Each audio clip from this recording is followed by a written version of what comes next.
देखिए, हमने न्यूज में देखा है कि इंडिया का around 60% outward FDI tax haven countries में जाता है। तो चलिए जानते हैं एफडीआई यानी क्या। एफडीआई यानी फॉरेन डायरेक्ट इन्वेस्टमेंट, यानी किसी भी रेसिडेंस या कंपनी के द्वारा किसी और कंट्री में की गई इन्वेस्टमेंट को फॉरेन डायरेक्ट इन्वेस्टमेंट कहते हैं। समझिए, अगर इंडिया के किसी रेसिडेंस या कंपनी ने फॉरेन कंट्री में इन्वेस्ट किए हो तो उसे इंडिया के लिए आउटवर्ड एफडीआई कहा जाएगा। इंडिया के लिए आउटवर्ड एफडीआई कहा जाएगा।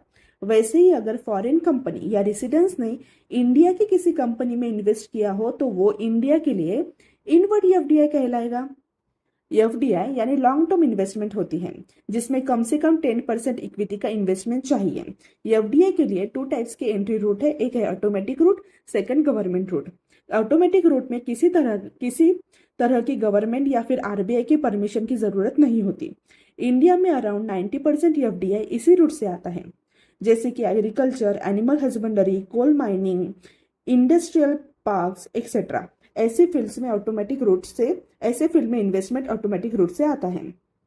गवर्नमेंट रूट में इसमें गवर्नमेंट की प्रायर परमिशन लगती है इन्वेस्टमेंट करने के लिए, क्योंकि ये इन्वेस्टमेंट सेंसिटिव एरियाज में किए जाते हैं, जैसे कि सिक्योरिटी, कल्चरल एरियाज।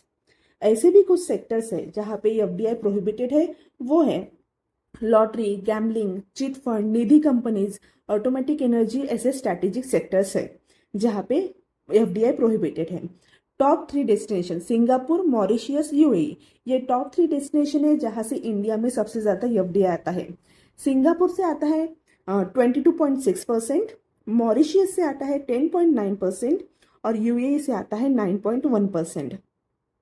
अब आप बताइए कि टॉप 3 इंडियन स्टेट कौन से हैं जिसमें सबसे ज्यादा एफडीआई आता है। Thank you.